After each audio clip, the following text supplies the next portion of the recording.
¿Cómo es posible que una línea fortificada, construida con miles de minas y toneladas de concreto, fuera pulverizada en solo un día? Imagina una muralla apodada la Duna de Acero.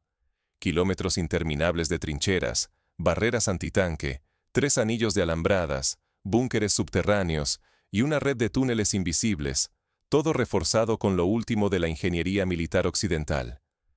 Durante años, los expertos la consideraron invencible, un muro infranqueable incluso para los ejércitos más poderosos del planeta. Pero la historia está repleta de ejemplos que demuestran que ninguna fortaleza es realmente invulnerable. Piensa en la línea Maginot, esa gigantesca construcción francesa que, tras la Primera Guerra Mundial, fue considerada el pináculo de la defensa estática. Francia invirtió años y recursos inconmensurables, convencida de que ningún ejército alemán podría traspasarla. Sin embargo, en 1940, bastó una maniobra audaz y el uso de nuevas tecnologías para que las divisiones alemanas la eludieran y la convirtieran en un símbolo de la obsolescencia militar. La Duna de Acero parecía indestructible. Cada metro era una promesa de resistencia absoluta. Sin embargo, el enemigo cometió un error fatal.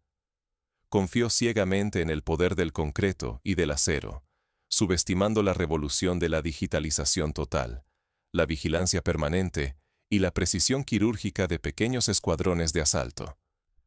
Cuando la realidad digital se infiltró en el campo de batalla físico, la invulnerabilidad se desvaneció y la fortaleza se reveló como una ilusión peligrosa. Este fenómeno tiene paralelos históricos. Durante el sitio de Constantinopla, en 1453, los cañones otomanos derribaron murallas que durante siglos protegieron la ciudad. La aparición de la artillería cambió la lógica de la defensa para siempre. Ahora, en el siglo XXI, la artillería pesada ha sido reemplazada por la inteligencia digital y los enjambres de drones. Comprender cómo ocurrió semejante colapso no es solo una curiosidad de la historia militar. La seguridad nacional, la vida de decenas de miles de soldados y el prestigio de naciones enteras pueden depender de aprender de este episodio. Si ignoramos las lecciones de la Duna de Acero, cualquier ejército moderno puede caer en los mismos errores y sufrir derrotas igual de fulminantes. Prepárate para descubrir cómo, en pleno siglo XXI, la guerra dejó de ser una cuestión de fuerza bruta y muros de concreto, para transformarse en un juego de inteligencia, tecnología y adaptación constante. Hoy, la batalla la ganan quienes dominan los flujos de información y logran adaptarse más rápido que el adversario. Pero, ¿qué permitió identificar el punto débil de la Duna de Acero? Todo comenzó con una operación encubierta que nadie vio venir, una operación que recuerda a la sorpresa estratégica de la batalla de Stalingrado, donde el engaño y la inteligencia superaron la fuerza bruta. Durante más de 18 meses, miles de manos y máquinas levantaron una muralla pensada para resistir el asalto más brutal. Se invirtieron recursos materiales y humanos sin precedente, como en la construcción de la Gran Muralla China, que durante siglos defendió a un imperio entero. La llamada Duna de Acero era mucho más que una simple línea defensiva. Se trataba de una estructura colosal, formada por 3 franjas interconectadas, cada una diseñada para operar en completa autonomía y reforzada siempre por la siguiente. En algunos sectores, la profundidad total de la defensa alcanzaba hasta 30 kilómetros, un laberinto de concreto, acero y muerte calculada. El primer muro era un océano de minas modernas, dispositivos sísmicos y magnéticos, enterrados con tal densidad que podían detectar el más leve temblor o la mínima presencia metálica. Decenas de miles de explosivos cubrían cada metro cuadrado, creando campos letales donde cada paso podía ser el último. Esta densidad era comparable, incluso superior, a las defensas que los soviéticos levantaron alrededor de Kursk en 1943, preparando la mayor batalla de tanques de la historia. Entre ese mar de explosivos emergían obstáculos casi insalvables, zanjas antitanque de hasta 6 metros de ancho, reforzadas con filas de dientes de dragón, esos bloques de concreto diseñados para detener blindados y cortar cualquier avance. Trincheras reforzadas serpenteaban de fortaleza en fortaleza, permitiendo a las guarniciones resistir en aislamiento total si era necesario. Este diseño recordaba las líneas defensivas de la Segunda Guerra Mundial, pero con tecnología del siglo XXI. Las fortalezas autónomas estaban construidas para soportar asedios prolongados. Cada una funcionaba como un búnker autosuficiente, con reservas y centros de mando ocultos bajo tierra, enlazados por una vasta red subterránea. Este sistema permitía mover tropas y suministros sin ser vistos, esquivando la vigilancia de drones y satélites enemigos. Era la versión moderna de las catacumbas utilizadas en la defensa de Sebastopol, donde los túneles protegían a los defensores del asedio enemigo. En la retaguardia, los depósitos de munición y combustible, junto con los puestos de mando, estaban protegidos por capas sucesivas de hormigón y tierra. Todo el sistema había sido calculado para sobrevivir al bombardeo más feroz y aguantar hasta agotar al atacante. La lógica era simple: resistir el tiempo suficiente para que el enemigo se debilitara y se rindiera al desgaste. La confianza en esta defensa era absoluta. Desde Occidente, analistas y estrategas pronosticaban que cualquier intento de ruptura tomaría, como mínimo, varios meses de combates encarnizados y costaría pérdidas inaceptables a los atacantes. Era el paradigma clásico: más fortificaciones, más hombres, más tiempo ganado.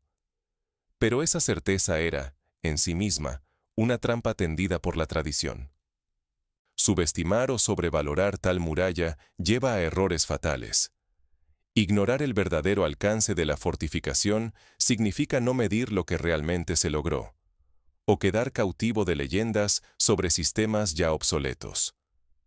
La línea Sigfrido en la Segunda Guerra Mundial fue vista como impenetrable, pero los aliados la rompieron combinando bombardeos, engaños y ataques coordinados. Sin embargo, la duna de acero no cayó bajo el asalto frontal, ni por la fuerza bruta del acero y la pólvora. La verdadera batalla comenzó mucho antes del primer disparo, en un terreno invisible para los ojos de la tradición militar, el ciberespacio y la guerra electrónica. Tal como sucedió en la Guerra del Golfo en 1991, la información y la tecnología se convirtieron en la clave del éxito. Para comprender cómo fue posible, hay que mirar más allá de los mapas y los informes oficiales. El verdadero punto de quiebre surgió donde menos se esperaba.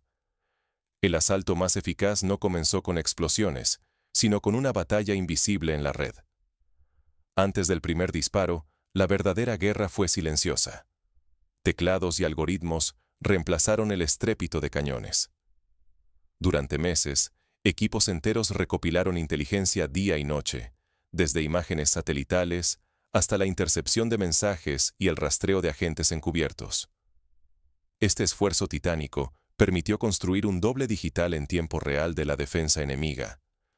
Cada búnker, cada ruta, cada almacén, todo quedó registrado. Sabían la ubicación exacta de las reservas, los códigos de acceso, los movimientos de tropas y hasta los turnos de vigilancia. Por primera vez, una fortaleza gigantesca de hormigón y acero era transparente y vulnerable. El enemigo había sido cartografiado con tal precisión que sus secretos dejaron de existir. Este nivel de transparencia recuerda la Operación Fortitude, donde los aliados engañaron a los nazis con información falsa, pero ahora la información era real y se usaba para atacar los puntos vitales. La clave fue el enfoque asimétrico. Mientras el enemigo esperaba oleadas de soldados y bombardeos masivos, se preparó una sinfonía de fuego quirúrgico y coordinación milimétrica. No se trataba de arrasar el frente, sino de destruir los puntos vitales que sostenían al coloso. La información fluía en tiempo real. Cada objetivo era identificado y priorizado con una precisión imposible en guerras pasadas. El campo de batalla se convirtió en una red de datos vivos, donde cada segundo contaba. Así, como en las operaciones modernas de fuerzas especiales, cada microgrupo actuaba sobre objetivos clave, minimizando riesgos y maximizando efectos. El primer golpe fue devastador. Los centros de mando y comunicaciones, alcanzados por misiles y artillería guiada, colapsaron incluso en los rincones más protegidos. La parálisis se propagó en cuestión de segundos. Los mandos quedaron incomunicados, las órdenes se perdieron y el caos se infiltró en la infraestructura enemiga. Es un eco de lo que sucedió en la invasión de Irak en 2003, donde la decapitación de mandos fue fundamental. Privada de cabeza y voz, la defensa perdió cualquier capacidad de respuesta organizada. En minutos, la superioridad tecnológica se impuso sobre la fuerza bruta. Luego, la artillería y las reservas, el músculo de la línea defensiva, fueron neutralizadas. Antes de que pudieran reaccionar, sus cañones y depósitos quedaron silenciados uno tras otro. Cuando el asalto terrestre llegó, el terreno era un tablero vacío, sin ojos ni apoyo. Pequeños grupos de asalto avanzaron veloces, explotando cada grieta y debilidad revelada por la inteligencia previa. Cada movimiento era calculado, cada paso respaldado por datos recientes. El riesgo era extremo. Quien controlara el flujo y la velocidad de la información decidiría el destino de la batalla. El bando que quedara ciego o dudara un instante sería aplastado. Ya no importaba la cantidad de tanques ni la profundidad de los refugios, sino la capacidad de ver y decidir antes que el rival. La guerra se transformó en un pulso de datos, velocidad y precisión. El sistema nervioso del enemigo, destruido, dejó obsoleta la antigua lógica de desgaste y trincheras. Todo estaba listo para el golpe decisivo. No una avalancha, sino la acción quirúrgica de pequeñas unidades con inteligencia superior y tecnología avanzada. En la Guerra de los 6 Días en 1967, Israel superó a sus enemigos gracias a la movilidad y la sorpresa. Ahora, la sorpresa viene de la inteligencia digital y la coordinación en red. Pero incluso con la fortaleza enemiga desmantelada digitalmente, el peligro real apenas comenzaba. La siguiente fase pondría a prueba tanto la voluntad como la capacidad de adaptación de ambos bandos. Cuando el asalto comenzó, no fue un rugido de tanques, sino un enjambre de unidades casi invisibles. La imagen clásica de columnas de acero rompiendo líneas se desvaneció. En su lugar, microgrupos de asalto, compuestos por entre 8 y 12 combatientes, operaban con una autonomía sin precedentes, enlazados en redes digitales flexibles. Soldados altamente entrenados se movían con precisión quirúrgica, guiados por inteligencia compartida al instante. Sobre ellos, una nube de drones FPV y cuadricópteros zumbaba sin descanso. Sus cámaras transmitían cada movimiento enemigo, descubriendo rutas de abastecimiento y puntos débiles temporales. Estos drones no solo observaban, armados, podían neutralizar blancos prioritarios antes de que los defensores siquiera pudieran reaccionar. El intercambio constante de datos entre cielo y tierra convirtió cada avance en un golpe demoledor y perfectamente sincronizado. Este concepto es similar al enjambre, usado en la naturaleza por las abejas o las hormigas, donde la cooperación y la información constante superan al enemigo más fuerte. Las brechas abiertas en los campos de minas durante la noche previa marcaron el inicio. En lugar de lanzarse contra los puntos fuertes, los equipos se filtraban por donde nadie lo esperaba, desbordando trincheras y zanjas. Su avance era rápido, astuto. El objetivo no era ganar metros, sino desarmar la estructura de mando y logística enemiga. El ejemplo de la Blitzkrieg alemana destaca cómo la velocidad y la sorpresa pueden colapsar defensas supuestamente impenetrables. Las posiciones fortificadas eran evitadas. Los asaltantes, en cambio, buscaban nodos de comunicaciones y centros logísticos, sembrando confusión allí donde más dolía. Al cortar las venas de la red defensiva, el frente dejó de ser una línea y se transformó en archipiélagos aislados. Así, el enemigo quedaba reducido a pequeños grupos desconectados. La respuesta enemiga fue torpe y desarticulada. Incapaces de localizar el origen de los ataques, los defensores perdieron la iniciativa. El miedo se propagó, la moral cayó en picada y, en pocas horas, la cadena de mando colapsó. Los canales de comunicación habituales y las rutas de abastecimiento dejaron de ser confiables. El ejemplo de la caída de Singapur en 1942 muestra cómo la desorganización interna puede ser aún más letal que la superioridad del enemigo. Al mismo tiempo, la guerra electrónica selló el aislamiento.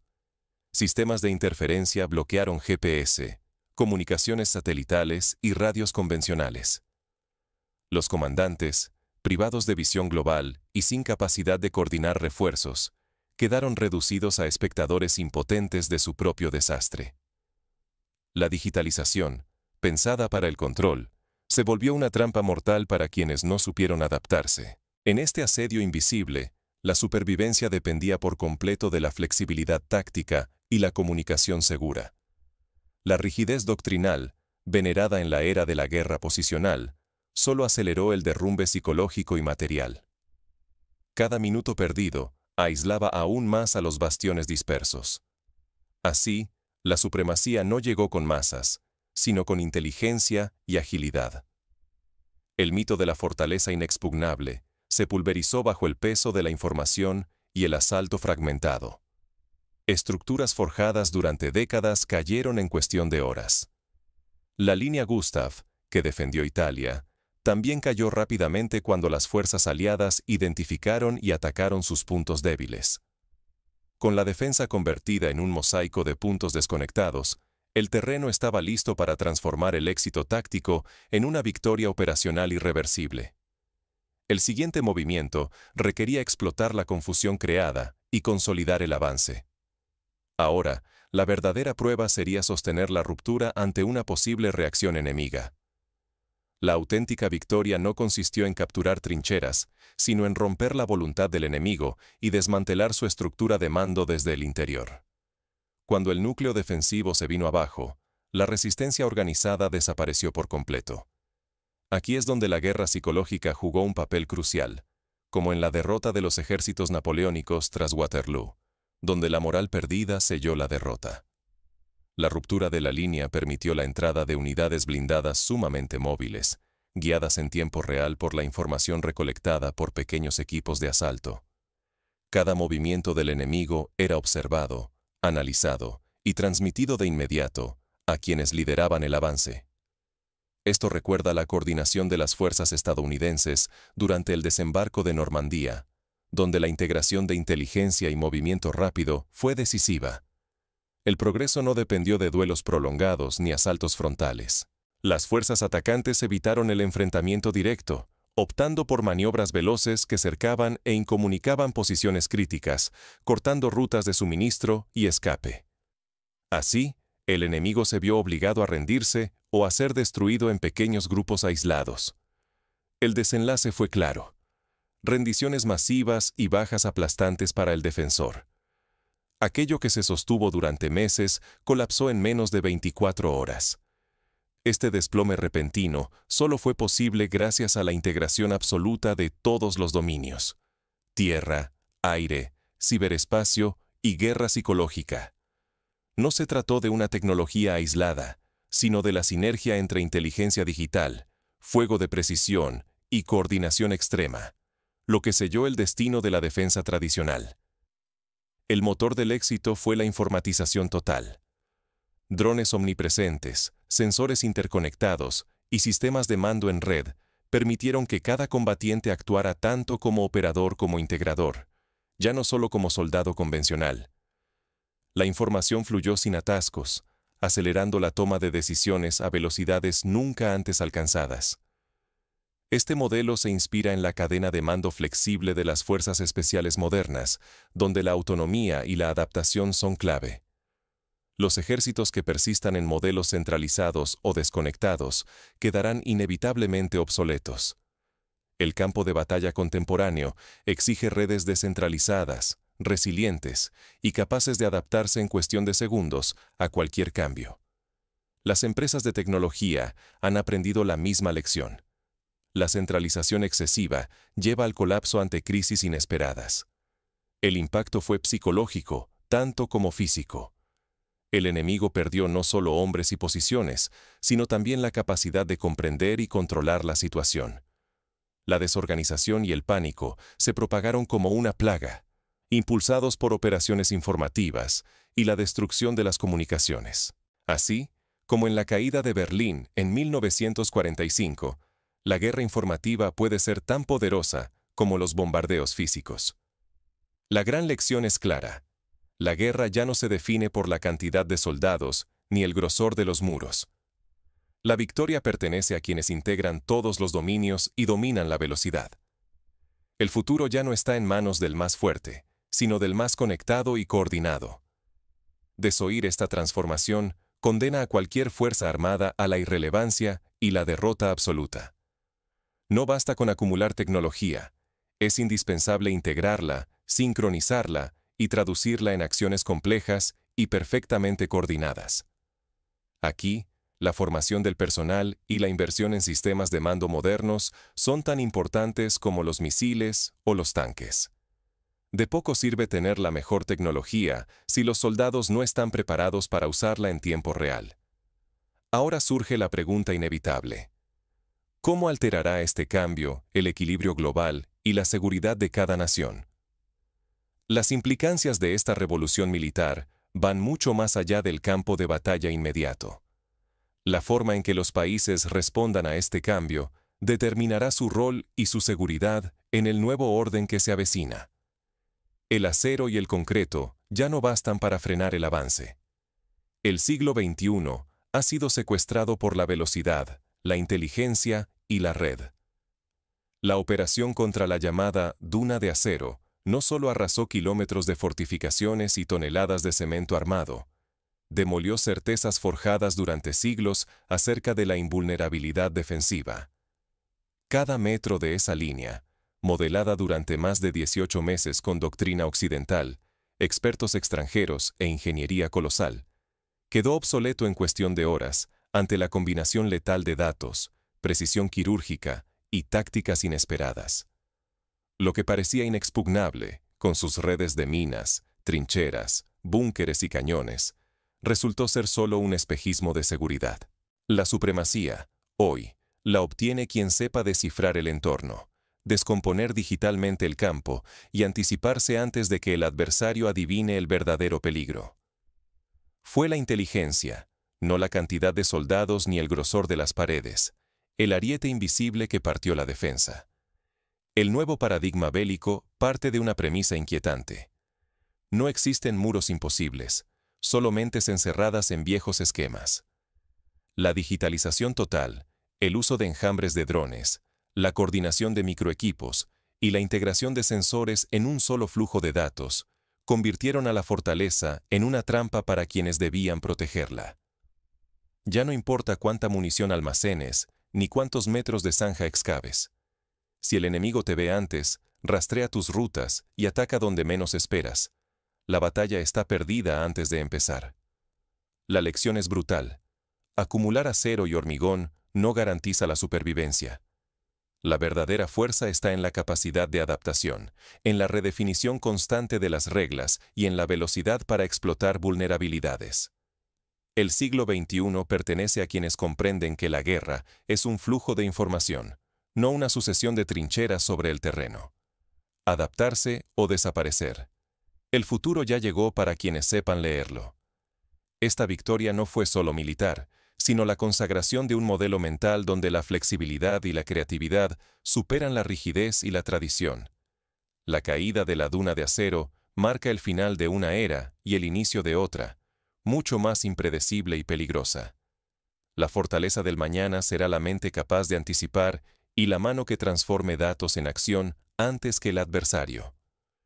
Frente a este cambio, todos los actores, comandantes, estrategas, naciones, deben repensar cada dogma, cada manual y cada inversión en defensa. Quienes se aferren a lo antiguo quedarán tan expuestos como los que, confiados, se ocultaron tras el concreto y las minas, porque en la guerra que viene, el mayor riesgo no será lo que vemos, sino aquello en lo que insistimos en creer. Ante este escenario, ¿qué pasos pueden tomar las naciones para no quedarse atrás? Primero, es fundamental invertir en educación y entrenamiento para el personal militar, priorizando la adaptabilidad y el pensamiento crítico sobre la obediencia ciega. Los ejércitos deben fomentar la innovación, permitiendo que las ideas fluyan desde la base hasta la cima de la jerarquía. Segundo, La integración de tecnología debe ser total, no solo en adquisición de hardware, sino en la creación de redes seguras, resilientes y descentralizadas. La ciberseguridad y la guerra electrónica deben considerarse tan prioritarias como la defensa aérea o los blindados. Tercero, la cooperación internacional en inteligencia y tecnología será clave. Ninguna nación puede desarrollar todas las capacidades por sí sola, y los acuerdos de intercambio de información serán tan valiosos como los tratados militares clásicos. Finalmente, es necesario un cambio de mentalidad. Aceptar que la guerra del futuro será impredecible y multidimensional. Los líderes deben prepararse para tomar decisiones en segundos, con información incompleta y en entornos saturados de datos y amenazas. La historia demuestra que quienes no se adaptan, desaparecen.